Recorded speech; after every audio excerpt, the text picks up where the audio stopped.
estagnou e desapareceu.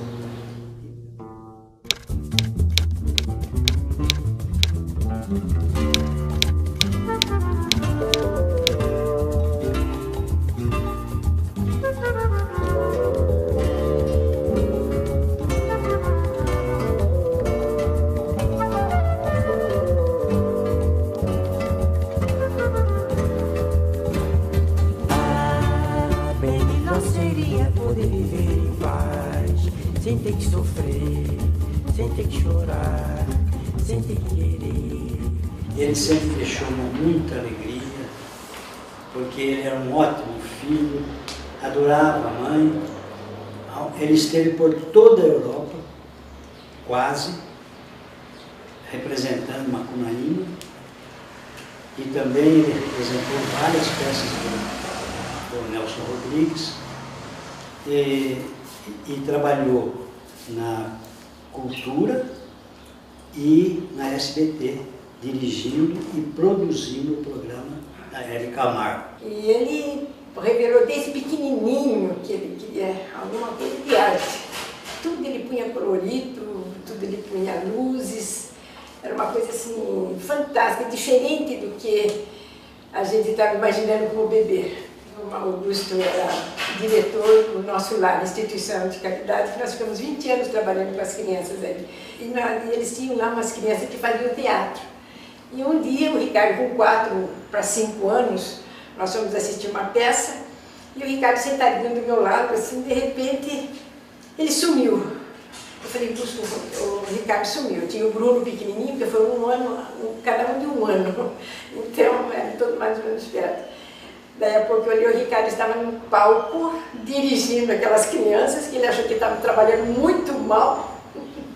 E ele ficou dono da peça. Ele fez uma peça naquela hora com as crianças que a gente não tinha o que explicar. Aí eles perguntaram, mas aonde que o Ricardo ensaiou tudo isso? Eu falei, nada, ele estava aqui do meu lado, achou que minhas crianças estavam trabalhando muito mal, ele saiu daqui e foi lá dirigir. E trabalhou, tomou um papel na mão, ele não tinha nem 5 anos, né, Augusto? Né? Não tinha nem 5 anos quando aconteceu isso. E aí, passado um ano, o Augusto procurou uma psicóloga em São Paulo para ver, porque ele não se conformava, a família é muito tradicional, tudo dentista, médico, engenheiro. Aí ela explicou para o Augusto, isso daí está arraigado no sangue do seu filho.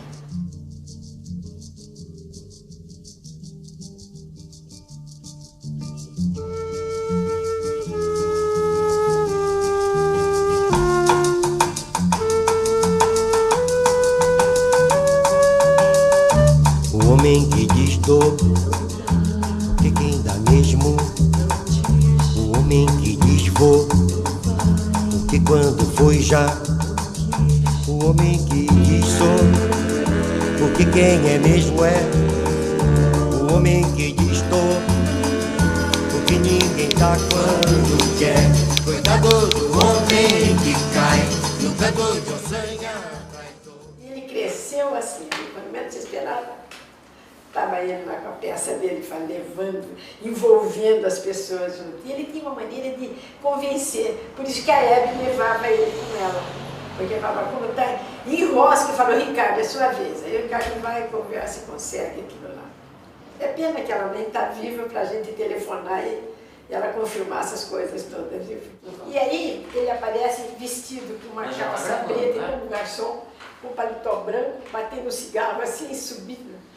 Gente, nós estávamos com aqueles generais que mandavam matar sem falar nada.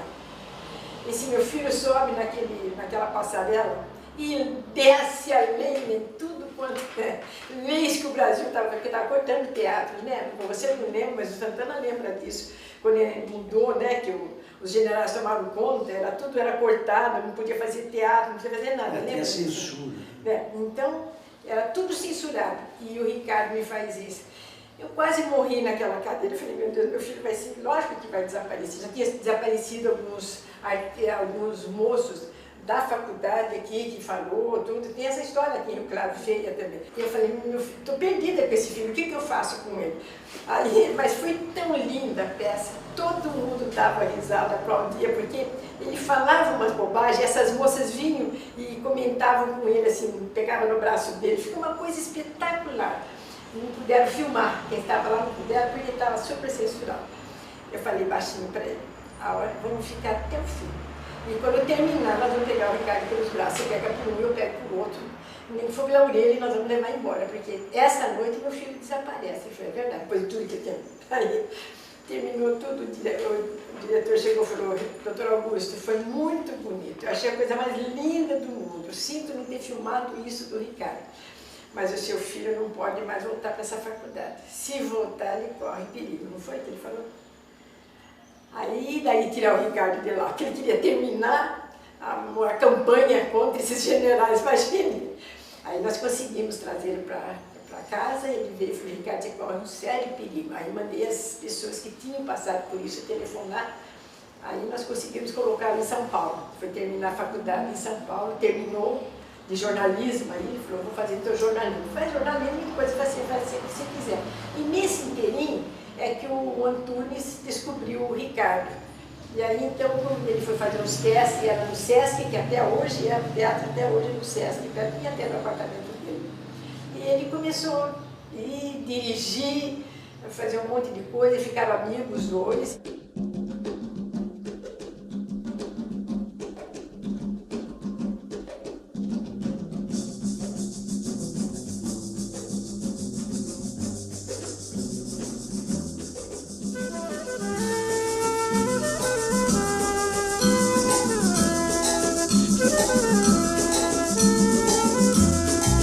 Eu vim de Pelouge, eu vim, nem sei mais de onde é que eu vim. Eu sei que nós tivemos, assim, coisas muito bonitas na vida dele, que hoje, olhando de novo, tudo aquilo que eu guardei todos esses anos, eu fico emocionada de ver. Eu não alcancei, entende? Nem eu, nem o Augusto, nós não alcançamos o filho que nós tínhamos. Era muito além. E a Hebe falou uma coisa espetacular dele, ela falou assim, o Ricardo, na carta que ela me mandou, tinha muita pressa de fazer as coisas, tudo ele tinha que ser feito naquele dia. Ela só fazia reunião quando ele chegava, porque ela não tinha ideia, e ela estava muito risada com ele, porque ela sempre foi muito alegre, né? E ela falou assim, ele tinha pressa porque ele sentia que ia ser curto o espaço dele aqui, então tudo ele fazia assim, da noite para o dia. Preparava, telefonava, eu já sei o que nós vamos fazer naquilo, o que nós vamos fazer naquilo. Então ele fez muita coisa assim. Hoje eu vejo as cartas que ele recebia, quando ele foi para a Europa, né, para ficar em Londres, e o Antunes veio e ele dirigia a peça, ele telefonava pela mãe, eu estou dirigindo, eu estou com uma série de problemas. Então, levou na Alemanha, na peça, e eles fizeram Macunaíma e Eterno Retorno também, eles levaram para lá, que era do Nelson Rodrigues. Tanto que quando começa a peça do Eterno Retorno, que são dessas peças, né, fazendo, cena, aparece a voz dele, Nelson Rodrigues falando, lembra disso, Gustavo? No princípio, antes de começar aparecia assim, bem alto, a voz dele. Aparece a mensagem do Nelson Rodrigues, que ele era, como que foi, tudo. Ele fala uns 15 minutos, ou mais até, né? Ele fala. Interessante, porque ele já tinha morrido, né, parece? Já tinha morrido. Ele já estava morto, já aconteceu. Ele adorava teatro, então ele fazia serviço de graça para o teatro. Ele ganhava teatro ele não cobrava nada, lógico, né? Tinha os financiadores, né? O Banco do Brasil. Então, mas no teatro a gente não gastou muito, não, porque a prefeitura dava uma parte, que passava da prefeitura, era a doutora Augusto Rolfo e o Odete Rolfo, que era o Cabal. Mas ele tinha tanta paixão que ele foi assaltado uma noite, apanhou do ladrão, telefonou, eu falei, eu não sei mais o que fazer com você, eu vou guardar costa com você. E eu fui ficar lá quando o Rodolfo foi estudar no apartamento, e ele chegava, 2h30, 3h30, 3 horas da manhã.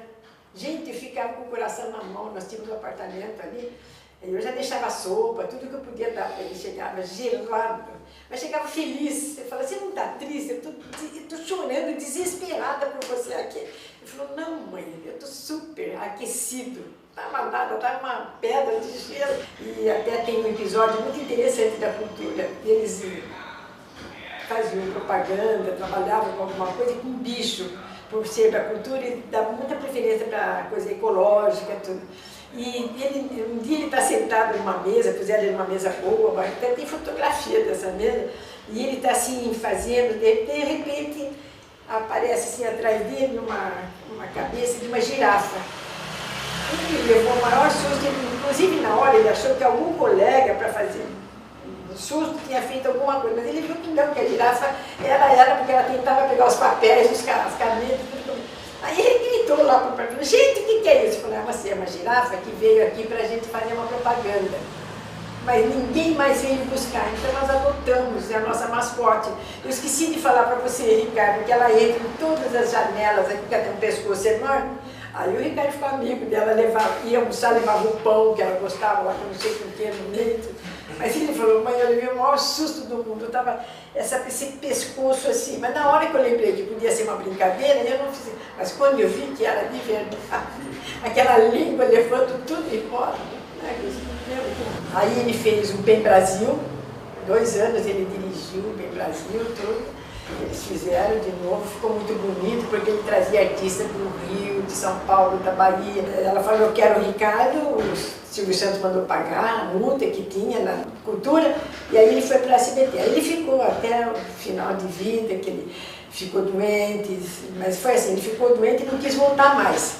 Eles telefonavam aqui, mandavam perguntar, vinha mensagem, tudo.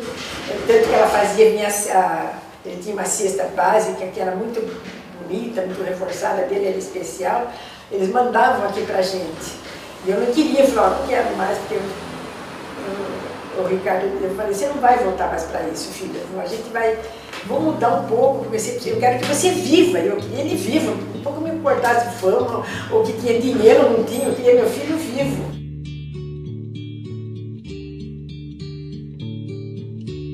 Eu quero o amor da flor de cactus, ela não quis.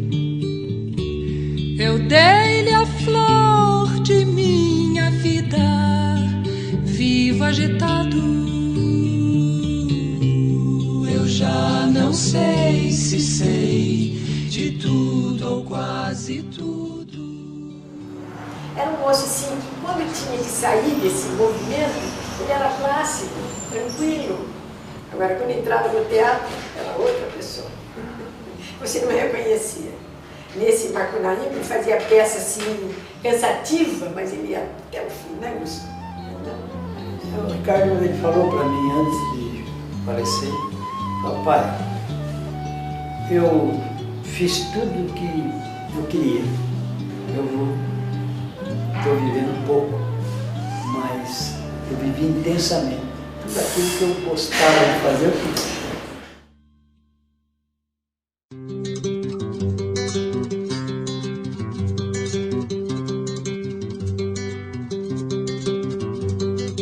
Bambalalão, senhor capitão, tirai esse peso do meu coração.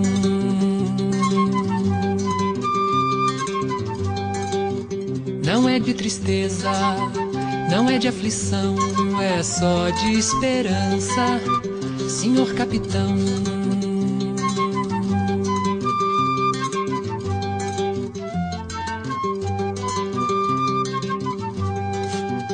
A leve esperança, aérea, pois não.